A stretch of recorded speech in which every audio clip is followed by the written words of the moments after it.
Exclusive కూడా మాట్లాడి కూడా చెప్పారు, ఆ నేతలు రావాలి, విజ్ఞప్తి చేస్తున్నాను. అప్పుడు ఏదైతే వాతావరణం క్రియేట్ అయిందో అక్కడ ఉంటే వాళ్ళకు భవిష్యత్తు లేదు, వాళ్ళకి అక్కడ ఉన్నటువంటి సరైనటువంటి ప్రాధాన్యత లేదు కాబట్టి బీజేపీలో తిరిగి రావాలని ఏదైతే ఉందో ప్రస్తుతం ఇది సంచలనం అని చెప్పాలి. ఎందుకంటే రాజకీయాలు మళ్ళొకసారి, ఎందుకంటే ఇప్పుడు ఉన్నటువంటి సిచ్యువేషన్లో ఎన్నికలు లేవు కాబట్టి ముందు నుంచి కూడా బీజేపీ ఒకవైపు పార్టీ మీద స్ట్రెంథనింగ్ కూడా కొంత ఫోకస్ చేసిందని చెప్పాలి. అటు బీఆర్ఎస్లో ఉన్నటువంటి కొంతమంది అసంతృప్తి మాజీల పైన కూడా బీఆర్ఎస్ కొంతమంది పార్టీలో చేరారు, ఇంకొంతమంది చేరేందుకు అవకాశం ఉంది. రానున్నటువంటి రోజుల్లో ఈ 1 year దాదాపుగా తెలంగాణలో ఎన్నికలు పూర్తయి 2 ఏళ్ళు పూర్తవుతుంది కాబట్టి ఇంకొక ఏడాది అయితే ఎన్నికల మూడ్లోకి తెలంగాణ వెళ్ళిపోతుంది కాబట్టి అప్పట్లోపే కొంతమంది నాయకులు బీజేపీలో చేరతారని ఒక వాతావరణాన్ని సృష్టిస్తే నెక్స్ట్ ఎన్నికల వరకు కూడా బీజేపీ పార్టీ బలోపేతమే కాకుండా అధికారానికి కూడా కొంత దగ్గరలోకి వెళ్తుంది కాబట్టి ముందే కూడా బీజేపీ కన్నేసి ఇటువంటి నేతలను కూడా లాక్కునేటువంటి ప్రయత్నం చేస్తుందా, అందుకే ఎంపీ రఘునందన్ రావు మాట్లాడా అన్న అనుమానాలు కూడా చాలా కూడా బహిర్గతం అవుతున్నాయని చెప్పొచ్చు కళ్యాణ్. అయితే శ్రీధర్, మొత్తం మీద ఇటు హెవీ వెయిట్ లీడర్స్ అని చెప్పుకోవచ్చు ఒక రకంగా, ఇటు వివేక్ వెంకటస్వామి కానీ, ఇటు రాజగోపాల్ రెడ్డి కానీ, ఎన్ఎం శ్రీనివాస్ రెడ్డి కానీ, వీళ్ళందరూ హెవీ వెయిట్ లీడర్స్ అనుకోవచ్చు. ఇలాంటి లీడర్స్ కాంగ్రెస్కి వెళ్ళిన తర్వాత కొత్త పాత అంటే ఒరిజినల్ కాంగ్రెస్ లీడర్స్ అలాగే న్యూ కమర్స్ అన్న వ్యత్యాసం ఇప్పుడు కనిపిస్తుంది. ఇటు డిసెంబర్ నుంచి కానీ ఈ జనవరి నుంచి కానీ ఇటు కాంగ్రెస్ పార్టీలో ఆ వ్యత్యాసం కనిపిస్తుంది. ఎట్ ద సేమ్ టైం ఇటు తెలంగాణ బీజేపీ ఇప్పుడు రానున్న జిల్లా పరిషత్, జెడ్పీటీసీ, ఎంపీటీసీకి సంబంధించిన ఎన్నికల్ని కూడా కొద్దిగా కాన్సన్ట్రేట్ చేస్తూ ఎట్ ద సేమ్ టైం ఇటు బకాయిలు, ఇటు మాజీ సర్పంచ్లు కానీ సర్పంచ్లకు సంబంధించిన బిల్లులు, ఈ 3 అంశాలని చూడొచ్చా మనం ఇప్పుడు ఈయన మాట్లాడిన ఈ కామెంట్స్ మీద?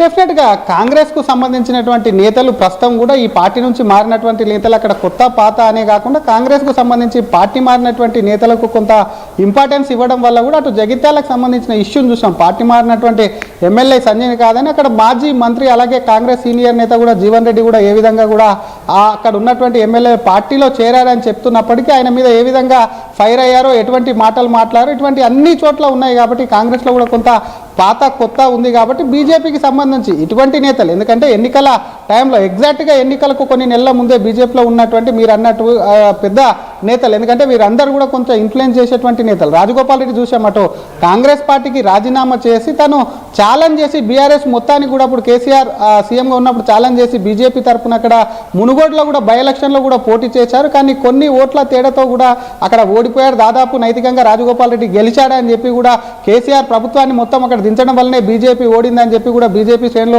గతంలో రాజగోపాల్ రెడ్డికి అండగా కానివ్వండి, రాజగోపాల్ రెడ్డి పోరాడిన తీరుకు కానివ్వండి కొన్ని ప్రశంసలు కూడా ఇచ్చినటువంటి పరిస్థితి ఉంది. కానీ తర్వాత మారినటువంటి రాజకీయ పరిణామాలు ఏవైతే ఉన్నాయో బీజేపీకి సంబంధించి కొంత గ్రూపులుగా ఏర్పడడం, అప్పుడు ఉన్నటువంటి అధ్యక్షుడిని మార్చి కొత్త అధ్యక్షుని పెట్టడం, పార్టీలో పాత కొత్త అనేది కూడా కొన్ని ప్రాబ్లమ్స్ ఏవైతే ఉన్నాయో అవి తెర మీదకి రావడం, ఉన్నటువంటి పెద్ద తలకాయ నేతలకు కూడా వాళ్ళ అనుచరులు కానివ్వండి వారికి సంబంధించి ఎవరైనా పార్టీలోకి వస్తామంటే కూడా అష్యూరెన్స్ ఇవ్వకపోవడం, ఇవన్నీ ఏవైతే ఉన్నాయో కొంత పార్టీ బీజేపీ వెనకబడుతుంది. బీజేపీ అధికారంలోకి వచ్చేటువంటి అవకాశం లేదు. బీజేపీకి ప్రత్యామ్నాయం కాంగ్రెస్ మారింది. ఆ తర్వాత కర్ణాటక ఎన్నికల ఫలితాలు కూడా కొంత తెలంగాణకు సంబంధించి ప్రభావితం చేసే వీటన్నిటిని బేరీజు వేసుకొని తమ రాజకీయ భవిష్యత్తు కోసం పార్టీ మారారు కాబట్టి అప్పుడు ఉన్నటువంటి పరిస్థితులు ఇప్పుడు బీజేపీలో లేవు. పాత కొత్త కాంగ్రెస్లో ఉన్నప్పటికీ బీజేపీలో కూడా అటువంటి పరిస్థితి లేదు కాబట్టి వెళ్ళినటువంటి నాయకులు కూడా పునరాలోచించుకోవాలి. కలిసి పనిచేసాము, పార్టీ సిద్ధాంతాలకు కట్టుబడి ఇక్కడ పనిచేసినటువంటి నేతలు వెళ్ళారు కాబట్టి రావాలని చెప్పి విజ్ఞప్తి అయితే చేశారు. కానీ వెళ్ళినటువంటి నాయకుల్లో చెప్పినటువంటి పేర్లలో వివేక్ వెంకటస్వామి ప్రస్తుతం కూడా మినిస్టర్గా ఉన్నారు. మరి ఆయనకు సంబంధించి మరి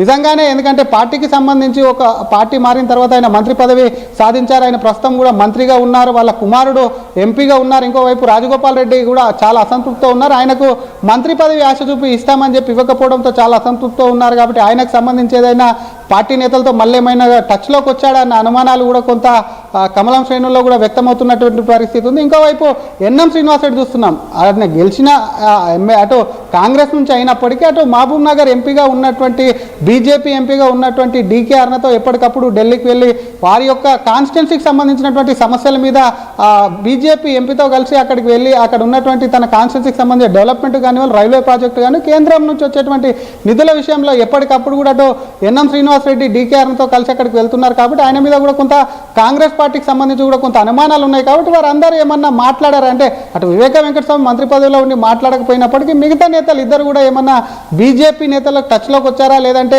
బీజేపీ వైపు చూస్తున్నారా నేను ఏమన్నా అనుమానాలు కలిగాయా అని చెప్పి కూడా ప్రస్తుతం అయితే కూడా ప్రశ్న అయితే ఒక కొత్త ప్రశ్న అయితే ఉత్పన్నం అవుతుందని చెప్పొచ్చు. కళ్యాణ్, మరి మొత్తం మీద ఈ నేతలంతా మరి తిరిగి ఒకవేళ బీజేపీలోకి వచ్చేటువంటి ఛాన్స్ ఉంటే మాత్రం డెఫినెట్గా బీజేపీకి మాత్రం అది తిరిగి బీజేపీ పుంజుకునేటువంటి ఛాన్సెస్ కూడా చాలా ఉన్నాయని చెప్పొచ్చు. Kalyan, right Sridhar, thanks for the latest update. మొత్తం మీద తెలంగాణలో ఇటు బీజేపీ ఎంపీ రఘునందన్ రావు ఘర్ వాప్సీ ప్రోగ్రామ్ని స్టార్ట్ చేస్తున్నారు. అంటే ఇంటికి తిరిగి రావాలి అంటూ ఇటు సీనియర్ నేతలు ఎవరైతే పార్టీ నుంచి వెళ్ళిపోయారో వాళ్ళందరినీ కూడా వెనక్కి రమ్మంటున్నారు. అక్కడ వాళ్ళకి తగిన ఇంపార్టెన్స్ దొరకట్లేదు, వాళ్ళు మళ్ళీ వెనకకి రావచ్చు, చిన్న చిన్న తప్పిదాలు ఏవో గతంలో జరిగాయి కానీ అలాంటి ఇక ముందు జరగకుండా చూసుకుంటామంటూ సెన్సేషనల్ కామెంట్స్ చేశారు. మరి రానున్న రోజుల్లో తెలంగాణ రాజకీయాల్లో మేజర్ షిఫ్ట్స్ ఉండబోతున్నాయా, మేజర్ షిఫ్ట్స్ జరగబోతున్నాయా? ఇటు ఎన్ఎం శ్రీనివాస్ రెడ్డి, అలాగే వివేక్ వెంకటస్వామి, అలాగే రాజగోపాల్ రెడ్డి వాళ్ళు ఇటు రాజగోపాల్ రెడ్డి అయితే బహిరంగంగానే ఎన్నోసార్లు తన అసంతృప్తిని ఎన్నోసార్లు ఆయన వ్యక్తపరిచారు. అలాగే ఇటు వివేక్ వెంకటస్వామి తన సొంత జిల్లాకి సంబంధించి తన కొడుకుకి సంబంధించి ఇటు అక్కడున్న ఇంకొక మంత్రితో తనకు పడకపోవడం ఇవన్నీ కూడా మనం వింటూనే వస్తున్నాం. సో తెలంగాణ రాజకీయాల్లో రానున్న రోజుల్లో మార్పులు చేర్పులు జరగబోతున్నాయా? బీజేపీ ఘర్ వాప్సీ ప్రోగ్రాం, ఇంటికి తిరిగి రావాలన్న ఈ పుష్ ఏదైతే ఈ ప్రోగ్రామ్ ఏదైతే రఘునందన్ రావు చేపట్టారో మరి దాన్ని మీరు సమర్థిస్తున్నారా? ఏం జరగబోతుంది అనుకుంటున్నారు? దానికి సంబంధించి మీ అభిప్రాయాలు ఏంటనేది కింద కామెంట్ రూపంలో తెలియపరచండి. అలాగే ఆర్టీవీతో ఎక్స్క్లూజివ్గా మాట్లాడిన ఆ బయటని కూడా ఒకసారి వినే ప్రయత్నం చేద్దాం. నేను ఆ రోజు కాంగ్రెస్ పార్టీ అనేది తెలంగాణలో 3వ స్థానంలో ఉంది. దుబ్బాకలో డిపాజిట్ రాలే, హుజురాబాద్లో డిపాజిట్ రాలేదు, ఆఖరికి మునుగోడులో కూడా డిపాజిట్ రాని కాంగ్రెస్ పార్టీ ఆ తర్వాత ఎట్లా పుంజుకున్నది? మాలో జరిగినటువంటి 1-6 ఇష్యూలని దృష్టిలో పెట్టుకొని కొంతమంది మా పార్టీలో ఉన్నటువంటి నాయకులు ఆ చివరి నిమిషంలో పార్టీ మారితే ఈ పోయిన వాళ్ళతోటి అరే అందరు పోతురు అని మీరు రాసి బీజేపీలోకి వెళ్ళి అందరు కాంగ్రెస్లో పోతురు అని మీరు రాయడం వల్ల ఒక రకమైనటువంటి పర్సెప్షన్ని మీరు డెవలప్ చేయడంలో సక్సెస్ అయినరు. ఆ రోజు ఈ నాయకులు, నేను ఇందాక చెప్పినటువంటి 3-4 నాయకులు వీళ్ళెవరు బీజేపీ వైపే ఉంటే తెలంగాణ రాష్ట్రంలో కాంగ్రెస్ అధికారంలోకి రాకపోతుండే, మేమే అధికారంలో ఉండేవాళ్ళం. అందుకని భవిష్యత్తులో తెలంగాణ సమాజానికి నేను చేసేటువంటి అప్పీల్ ఏంటంటే, మళ్ళీ చెప్పిన, నేను ఇందాక కూడా చెప్పిన, 1 ఉన్నా 2 ఉన్నా 3 ఉన్నా 7 ఉన్నా 8 మంది ఉన్నా ఈ